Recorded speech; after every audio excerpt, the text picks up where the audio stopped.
What's up, everybody? My name is Scott Paddock, and today I'm going to show you some unwritten rules of jazz articulation.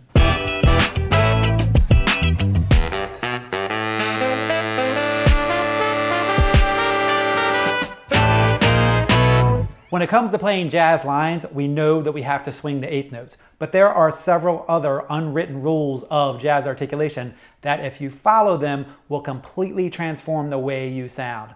Now, I call them the unwritten rules of jazz articulation because oftentimes these aren't written into the music that you're playing. Whether you're playing with a jazz band or a transcription or just a jazz etude, oftentimes these unwritten rules aren't written in. But if you know these rules and you can play them in the music, your lines are really going to come alive and you're going to have a great jazz style. To demonstrate these rules, I'm going to use an 8-measure solo that I wrote out over the changes to All the Things You Are. Now, this is what it sounds like if I don't bring out any of the unwritten rules of jazz articulation.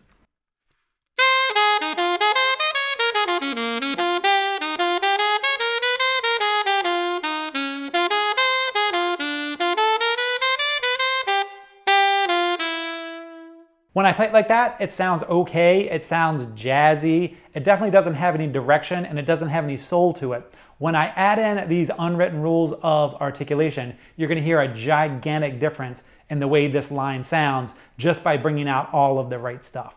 Take a listen when I add in these unwritten rules.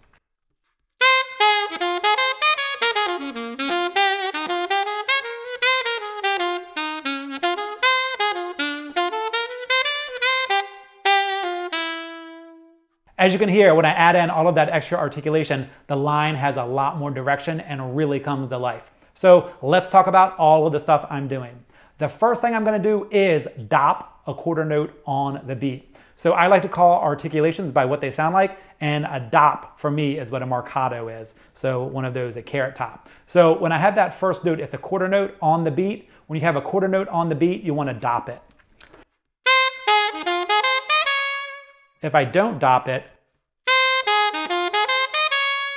you can hear how much energy I lose. Just by dopping that quarter note, I start off with a lot of energy.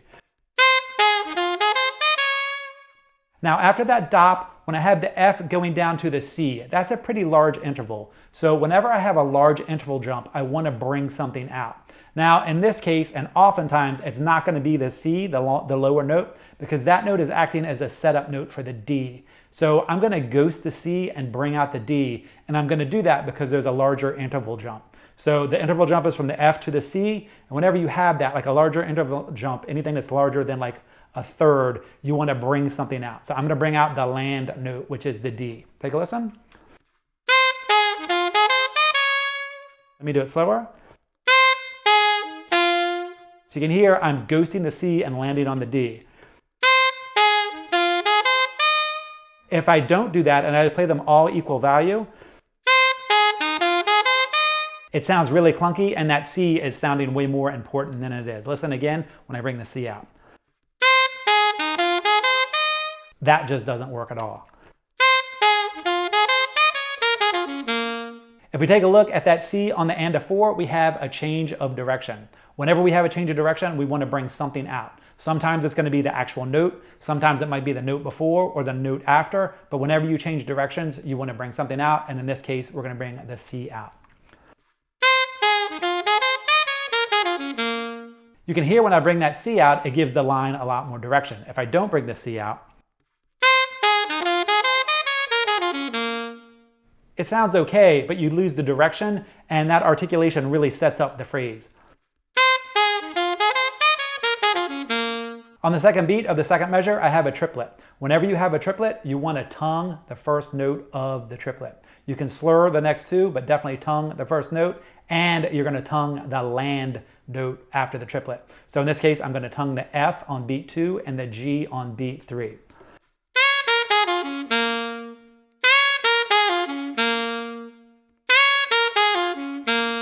When you do that, it makes the triplet sound really smooth, and by tonguing the land note afterwards, it gives you a really strong landing. If I tongue all 3 notes in the triplet,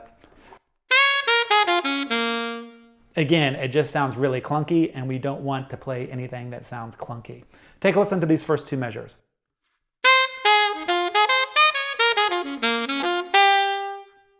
As you can hear, we completely transform the way that those two measures sound.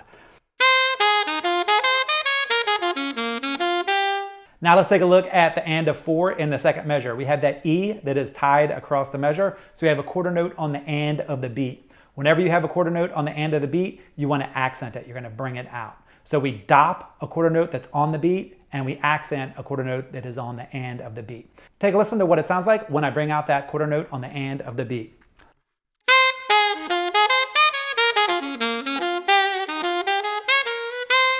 That sounds really good. This is what it sounds like when I don't bring out that note.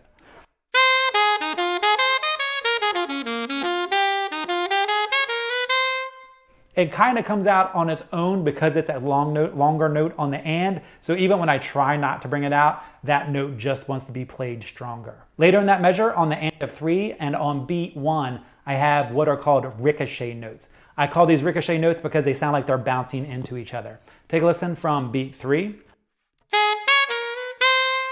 You hear that B flat sounds like it's bouncing into the A. They sound like they belong together, like they're setting each other up. So I bring those out. Now you'll see that I put lines on a lot of these notes.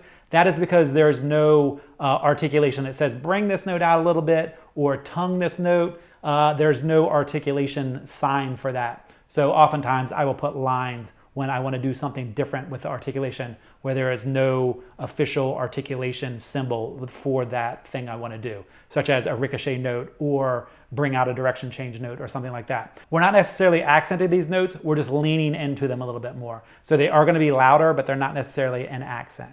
Take a listen from the beginning.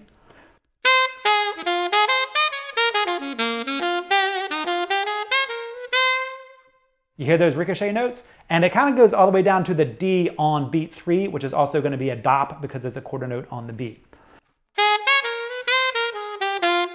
So you can hear the B flat, the A, and the D are all related.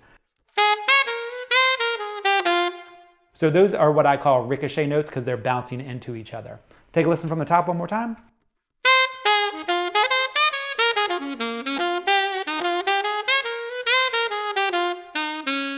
Now on the and of 4 of that measure, and the and of 3, and the and of 4 of the next measure, I all have quarter notes on the and of the beat, so I'm going to bring all of those out. They are also all direction change notes, so I'm going to accent them a little harder because they are long notes or quarter notes on the and of the beat and the direction change notes. Take a listen from measure 4.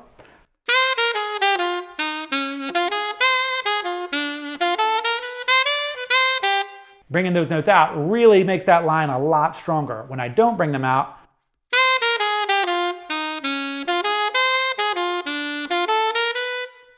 again, when there is a quarter note on the and, it wants to be accented, so it's hard to not make it sound like a stronger note. But when you lean into it and really accent it, it's going to make your line have a lot more direction and really bring out what's going on in your jazz lines. Take a listen from the top.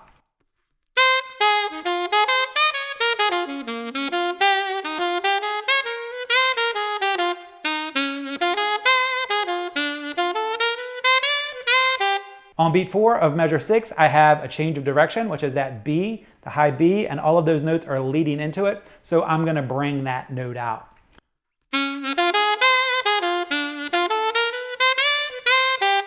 And you can hear that's also kind of a ricochet note, the B going into the A. The B belongs to the A. So I'm going to bring that B out because it's a direction change note and it's a ricochet note into the A. Now the A is also doing something else that we're going to talk about in a second. And you're going to see that that happens fairly often where you have a note that is acting in two different ways. So take a listen to those ricochet notes one more time. I'm going to play it from the top.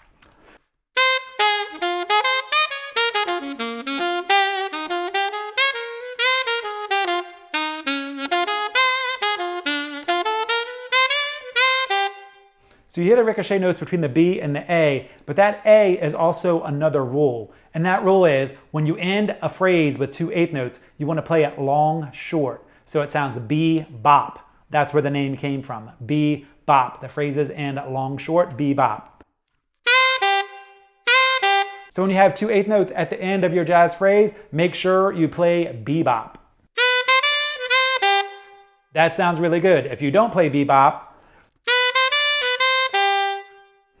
That doesn't sound really good. You lose all of the energy. So you can hear me talk about direction and energy when I'm talking about these articulations. That's what you're trying to do when you add in these unwritten rules of articulation. You're trying to add direction into your jazz lines and give yourself a lot of energy by the way you're setting up these notes. Now, there is one thing that is very important that you understand about these unwritten rules, and that is they are not 100%. In other words, you're not going to do them all of the time. It depends on what's going on in the music around it. It's a really good starting point, but you're going to have to try it, see how it sounds, and then adjust accordingly.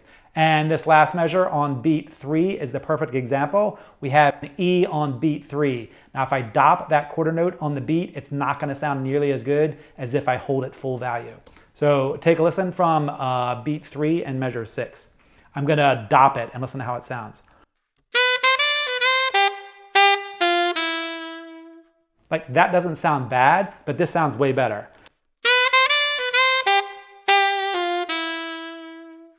When I play it full value, you can hear that I'm ending the phrase. That E is ending the phrase going down into the C sharp. So if I dop it, I'm creating more energy. And when I'm trying to end a phrase, I want to pull back the energy. So these rules are not 100%, but they are a great starting point. And I would say they're a good 75 to 80% of the time you're going to use these unwritten rules. Now we end this entire 8-measure phrase with an 8th note on the and of 4 tied to a half note.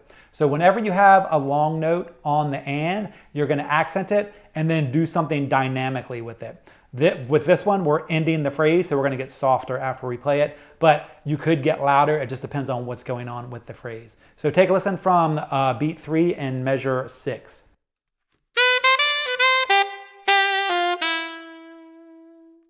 So I hit it hard and then I decrescendoed. If you don't do that,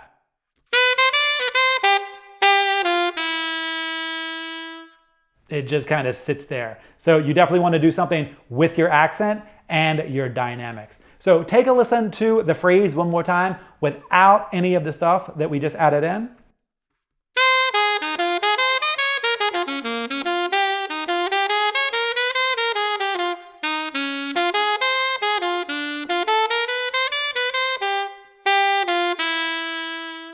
And now with all of the unwritten rules that we just added in.